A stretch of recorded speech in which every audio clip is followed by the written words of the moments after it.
autor izložbe Vladimir Čeh i pričat ćemo o umetnosti manipulacije. Umetnost ubeđivanja. Ubeđivanja, pardon. Umetnost ubeđivanja je naslov koji sam stavio na jedan od tekstova, pritom naslov je pozajemljen, da kažem, termin se koristi u svetu. A zaista je profesija kojom sam se bavio i izložba koju sam napravio govori o umetnosti ubeđivanja. Kada je reč o medijima i njihovom uticaju, naročito odnosu mediji i rat, rekao sam i mnogi drugi su rekli, u prošlom veku obeležje prvog, odnosno prvi svetski rat je bio rat plakata, drugi svetski rat je bio rat radija, sadašnji ratovi su ratovi televizije i interneta.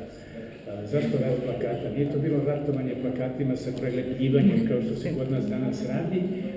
Plakat je bio jedini masovni medij, besplatni masovni medij u periodu Prvog svjetskog rata. Nije bilo radija, nije bilo televizije, nije bilo interneta, a informaciju je valjalo preneti. I zbog toga je plakat doživeo svoj najjači razvoj u istoriji, dakle, umetnosti, komunikacije slikom i tekstom. On je započeo svoj veliki razvoj u francuskom kraju 19. veka kao umetnički plakat od Muhe, od Lautreka, od Steinlena, ali je potreba za komunikacijom bila tolika u vreme rata da je plakat kao jedino sredstvo imao ubrzani razvoj. Ono što deli plakat od pre 100 godina od našeg plakata danas je činjenica da su pre 100 godina plakate radili najpoznatiji umetnici i grafičari tog vremena, što danas, nažalost, nije slučaj kad su plakati u pitanju, tako da se na izložbi da videti koliko je likovno kvalitetni plakat koji je bio rađen u prošlom veku. I ne samo likovno.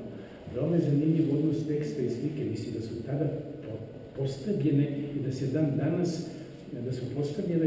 danas drže pravila i svi koji rade ovaj posao drže se tih pravila odnosa slike i teksta, značenja, ilustracije u plakatu, naslova, slogana i tako dalje. Najbolji primjer za to je jedan od plakata, pokazat ću vam ga, plakat za američki film iz Prvog svjetskog rata, koji da danas vidite na ulici, mislili biste zasigurno da je reč o filmu koji je snimljen juče, propagira se premijera večeras.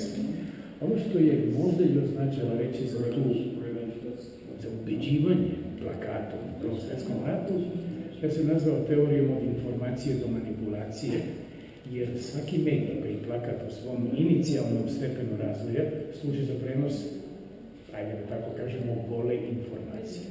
U drugom stepenu razvoja, kada savlada tehniku prenosa, komunikacijskog prenosa informacije, onda se služi animacijom, različitim načinima animacije, da bi privukao pažnju na informaciju.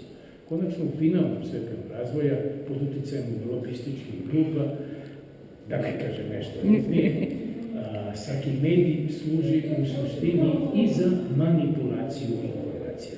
Sve ovo vidljivo je kao razvoj i na plakatima iz Prvog svjetskog rata, jednim delom, recimo, bolih informacija na plakatima u Srbiji, animacije na različitim plakatima za štednju, za zajmove, za štetu hrane, sve ono što se da videti. I konačno, mnogi od plakata koji se nalaze na izložbi jesu manipulacije manipulacijom. Najbolji primer možda, ili meni najbolji primer, je ruski plakat sa kartom Evrope. Na ruskom plakatu sa kartom Evrope, prevedenom sa nemačkog jezika, jer tako kažu Rusi, pronađeno na džepu poginulog nemačkog oficira, je karta Evrope kako je vidi Nemačka posle rata. Nemačka, pola Evrope, od Berlina do Moskve i Petrograda, do Finske, a engleska, britanska kolonija.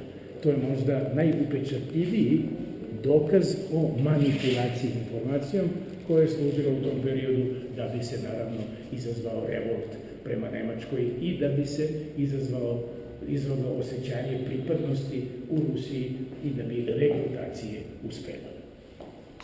Hvala najlepše.